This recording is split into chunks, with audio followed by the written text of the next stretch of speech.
पास इतने सारे वेपन्स हैं, इलीगल एक्टिविटीज़ में इन्वॉल्व है जो काफ़ी पुलिस की नॉलेज में है। मुंबई पुलिस को एफआईआर रजिस्टर्ड कराई, अब 7 दिन के लिए अरेस्ट किया उसको दया नायक जी ने। वो हमारा मर्डर कर दे, उसके बाद इंक्वायरी बैठे। रवि पुजारी का आदमी कह के गूगल में नाम सर्च करो, जान से मारने की धमकी। जॉइंट प्रोड्यूसर आया था, मेरा प्रोजेक्ट वहीं डैमेज हो गया, मेरे बच्चे का पता पूछने लग गया, तेरे को उठा लूंगा, तेरे को जान से मार दूंगा। अब हीरो की फोटो हटा काफ़ी ऐसे इंसिडेंट आप लोगों के साथ होते हैं।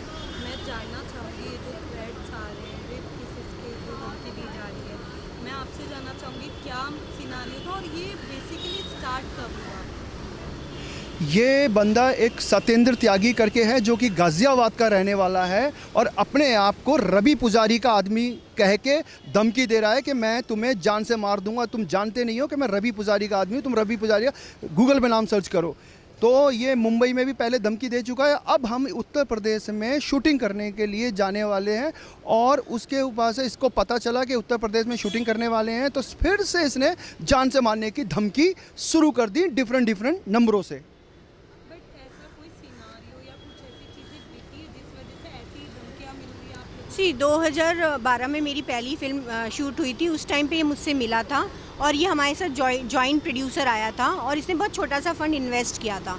बट इन्वेस्ट किया इसका मतलब ये नहीं कि पूरे प्रोजेक्ट को ये कैप्चर कर लेगा या पूरे प्रोजेक्ट को डैमेज कर देगा। उस टाइम पे इसने फिल्म के पोस्टर्स पे से हीरो का फ़ोटो हटा के अपना फ़ोटो डाल दिया, मेरा प्रोजेक्ट वहीं डैमेज हो गया। रंजिश वहीं से शुरू हुई, उसके बाद इसने क्राइम की सीमा पार करनी शुरू कर दी। इसने मुझे डिफरेंट नंबरों से कॉल करने शुरू किए, मुझे ही नहीं, जो हमारी फिल्म के डायरेक्टर थे पार्थो घोष, उनको फ़ोन किए, मेरे जो बॉडीगार्ड थे उनको फ़ोन किए, मेरे ड्राइवर को फ़ोन किए और हमारे और भी टेक्नीशियन थे उन सबको फ़ोन किए और मेरे बच्चे का पता पूछने लग गया, मेरी डेली रूटीन पूछने लग गया। तो वहाँ से मैं खौफ में आ गई और मैंने 2018 में मैंने मुंबई पुलिस को एफआईआर रजिस्टर्ड कराई अपने सारे सबूतों के ऊपर। मैंने सारे सबूतों के ऊपर मुंबई पुलिस को इत्तला की और वहाँ से एफआईआर रजिस्टर्ड हुई। उसके बाद वो बंदा 7 दिन के लिए अरेस्ट किया उसको दया नायक जी ने और उसके बावजूद वो बाज नहीं आ रहा है और फिर अब मुझे जान से मारने की धमकी दे रहा है कि तू यहाँ शूट करके दिखा, मैं तेरे को उठा लूँगा, तेरे को जान से मार दूँगा।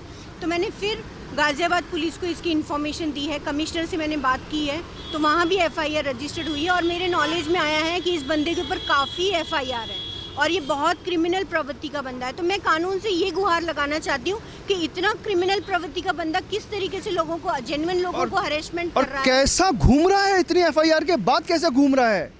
आप समझ सकते हैं कि एक फिल्म का एक प्रोजेक्ट होता है, उसमें से आप मेन हीरो की फ़ोटो हटा के आप अपनी फ़ोटो आप लगा देते हो और ट्रेड मैगजीन में छपवा देते हो, तो ये तो सबसे बड़ा क्राइम है।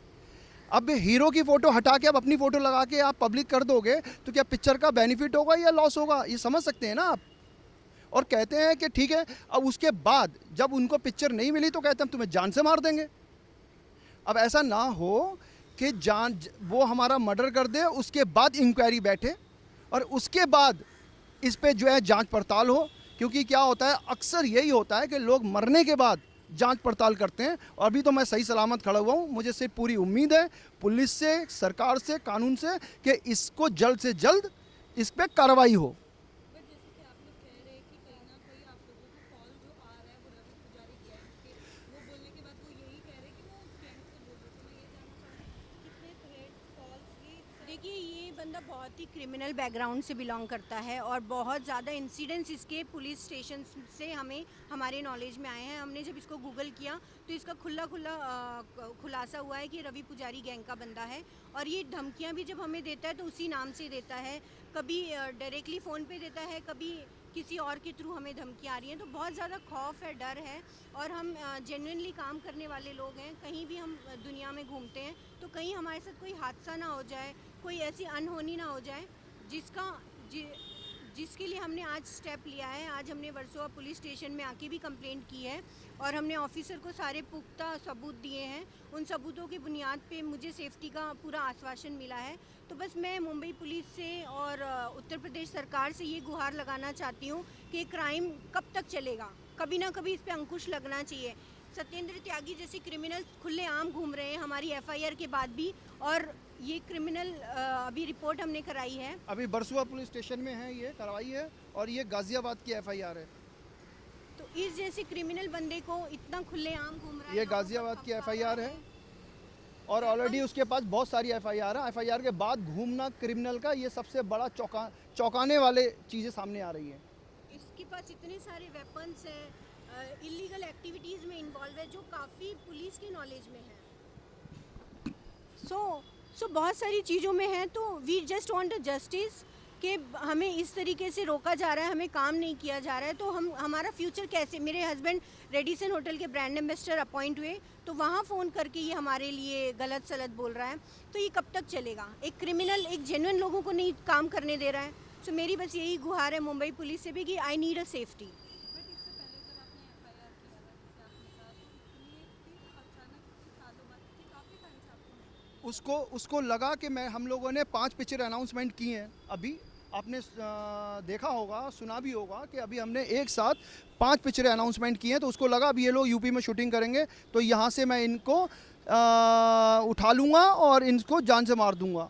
अब ये यहाँ आने वाले हैं। इससे पहले उसने शुरू कर दी अपनी ये सब घटिया हरकतें। देखिए 2018 के बाद से मैंने थोड़ा सा अपने आप को बैक किया, क्योंकि मैं डरी हुई थी बहुत ज़्यादा। मुंबई पुलिस ने जब एक्शन लिया, इसको अरेस्ट किया, तो मैंने 2-3 साल थोड़ा काम से दिमाग को हटाया, लेकिन अब मैं फिर से काम करना चाह रही हूँ और मैंने 5 प्रोजेक्ट अनाउंस किए हैं।